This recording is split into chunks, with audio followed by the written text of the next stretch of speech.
evening, everyone. Today, we will explore a powerful and deeply human concept, compassion.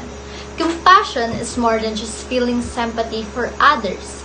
It is an active, intentional response suffering of others, coupled with the desire to alleviate. It is the emotional and moral capacity to recognize the pain of another and to act with kindness, empathy, and care.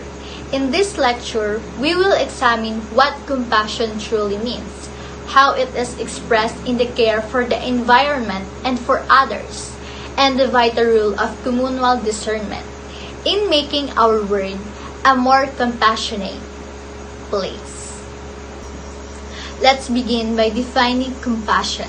At its core, compassion is the combination of empathy and actions. It is just not feeling for someone, but feeling with them.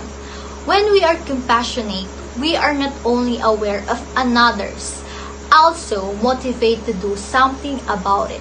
This is different from sympathy, which is more about feeling pity or concern from a distance.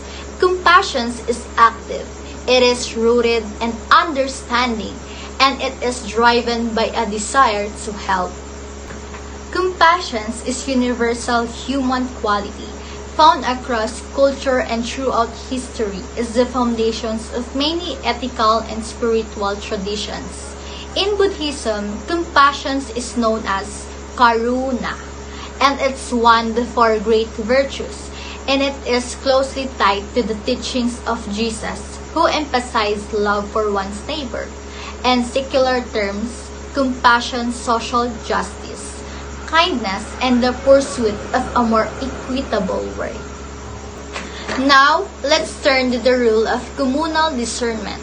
In fostering more compassionate world, communal discernment is the process by which a group of people come together to reflect, discuss, and make decisions based on shared values, wisdom, and understanding. It is a form of collective wisdom that allows communities to grow, learn, and act in alignment with their highest ideals.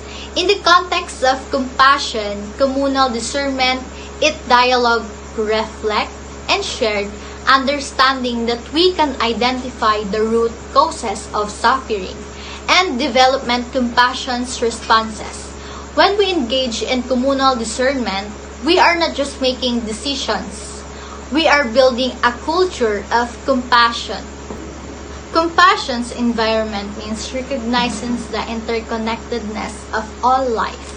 It means understanding the pollutions of our oceans, of our forests, and the extinctions of species issues.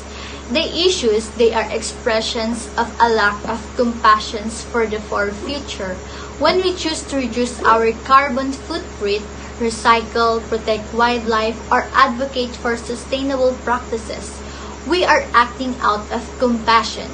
We are acknowledging that the earth is suffering and that we have a responsibility to care for it. This is not just about personal ethics.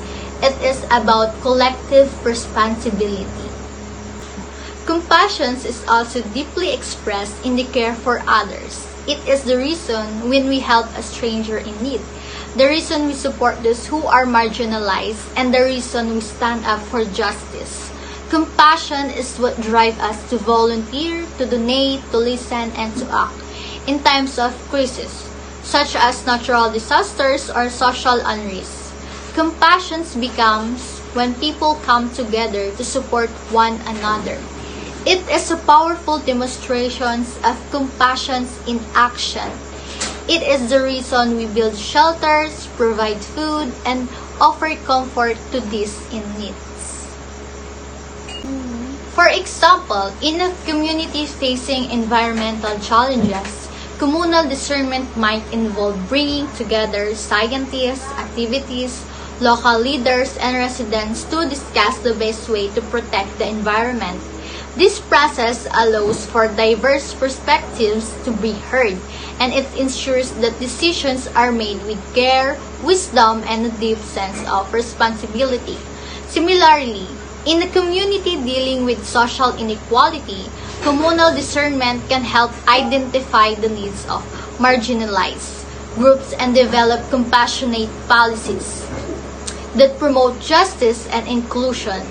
It is through this kind of collective reflection that we can move beyond individual actions. So, what does this actually looks like in the real world? It's mapped out into two beautifully interconnected directions: how we treat each other and how we treat our shared home. Compassion for others in our relationships. Compassion is the antidote to the modern epidemic of disposable connections. It moves us past petty. Petty looks down from above and says, "I'm sorry, you're down there." Compassion climbs down into the ditch, sits next to the person and says, "I'm here with you. Let's figure a way out." It is expressed when we listen to understand rather than to reply. It's found in the courage to forgive, the patience to sit with a friend in grief without trying to fix it with platitudes, and the commitment to build system that protects the vulnerable, the marginalized, and the forgotten. Compassion for the environment, but true compassion cannot stop at the human border. If we genuinely care about suffering, we must look at the silent groaning of our planet.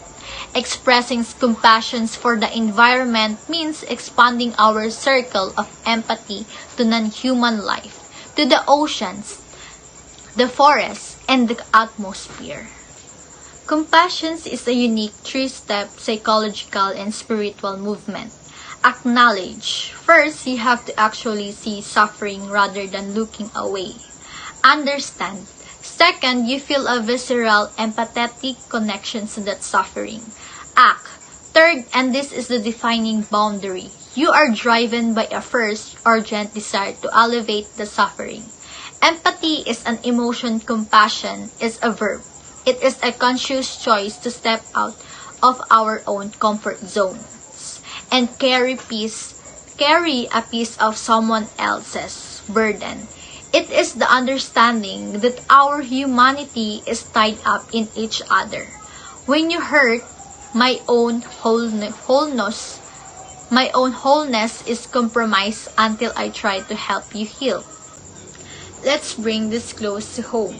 What is the role of communal discernment in making our institutions, PU, and by extensions the wider world a genuinely more compassionate place? First, communal discernment crushes the illusions that any single person has all the answers.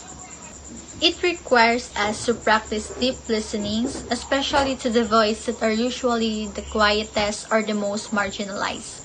When PU faces a decision, whether it's developing new campus policies, adjusting curricula, allocating resources, or responding to a global crisis, communal discernment issues we just ask, is this profitable or is this efficient? Instead, we collectively discern, why does the policy protect? Who might accidentally leave behind? Now, having a compassionate heart is a beautiful starting point, but good intentions alone don't automatically fix complex world problems. Sometimes, well-meaning actions can have ununited harmful consequences. This is where we need a map and a compass, and that is exactly what. When we practice this locally at PU, we are creating a blueprint for the world. The world desperately needs communities that know how to disagree without destroying each other. Groups that can weigh complex ethical dilemmas with patience, and collectives that value the truth over being right. Communal discernment transforms compassion from a fleeting, individual feeling into an enduring institutional culture. It turns isolated acts of charity into systematic structural justice. As we close, let us remember that compassion is not a soft, weak emotion. It is a first, courageous, and disruptive force. It disrupts our selfishness and disrupts our apathy. And it demands that we change. We cannot fix the world's fractures with isolated efforts. We fix them by weaving our individual threads of compassion into sturdy, collective fabric. By actively choosing to look at the pain of others, by tending to wounds of our environment, and by committing to the patient, humble practice of communal discernment, we do something extraordinary. We stop just talking about a better world, and we start building one right here at PU, and everyone our lives touch. Thank you very much.